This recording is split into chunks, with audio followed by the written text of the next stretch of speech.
I'm Amy Cherry. This local news is a service of Flagler County's Toyota dealer, Beaver Toyota, here to wow ya. Clerk of Court Tom Bexley is meeting with County Commission Chairman Donald O'Brien today to talk about the county's demand that more space be cleared in the courthouse for the sheriff's office. Bexley called the meeting ending a stalemate. He had been issued an ultimatum: clear the space within 48 hours, agree to a space study, or get slapped with a lawsuit. Bexley had previously told WNZF that he had no intention of clearing the space, and doing so would compromise his operations. Sheriff's Office employees have been operating in a decentralized manner since their operations center was evacuated more than a year ago. The county's cheapest option is clearing more space inside the courthouse until a permanent Sheriff's Office headquarters is built in Palm Coast. County Administrator Jerry Cameron estimates that renting space could cost up to $1 million over 2 years. This portion of Flagler's Morning News brought to you by the Daytona Beach International Airport, Delta Airlines nonstop to Atlanta, and now nonstop service to New York City via American Airlines.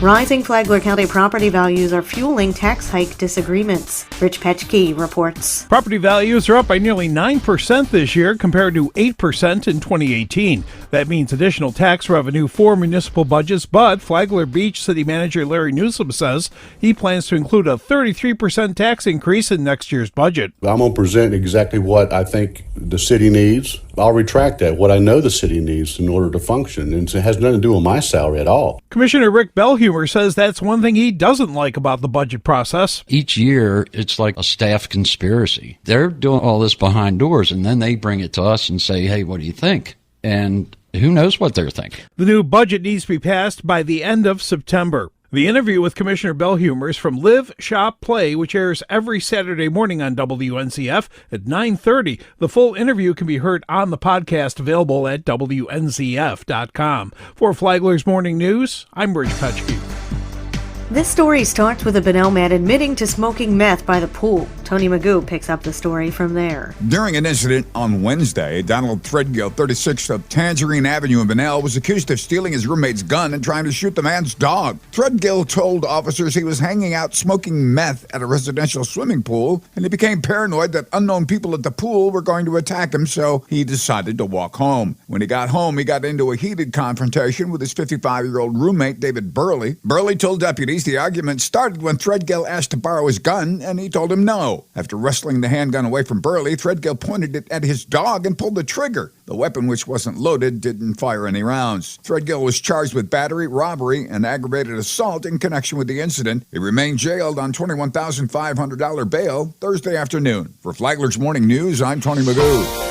It's a privilege to serve as superintendent of Flagler Schools. Flagler County Schools Superintendent Jim Tager will retire at the end of the next school year. Tager has spent 38 years in education. He tells WNZF he's proud of his accomplishments. We just became an A district for the first time in 8 years, and we're one of 24 districts in the state to earn an A, and that is, to me, teamwork, and that's what this job's all about. He called Flagler a unique place. I have never been a place where the community embraces the schools the way they do in Flagler, so it's just an ultimate pleasure. I want 2019-2020 to be our best year. Tager says by announcing his departure a year in advance, the school board has plenty of time to begin the lengthy search for a new superintendent.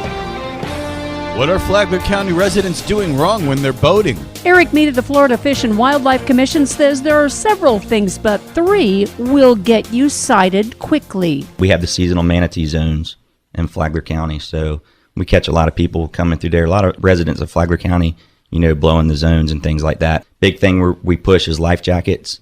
And another thing is boating under the influence. We have zero tolerance for that. Mead says you can have an open container so long as the boat's operator is not impaired. And a thought for fishermen and fisherwomen. Mead says if you're caught over the limit, you will get a court date.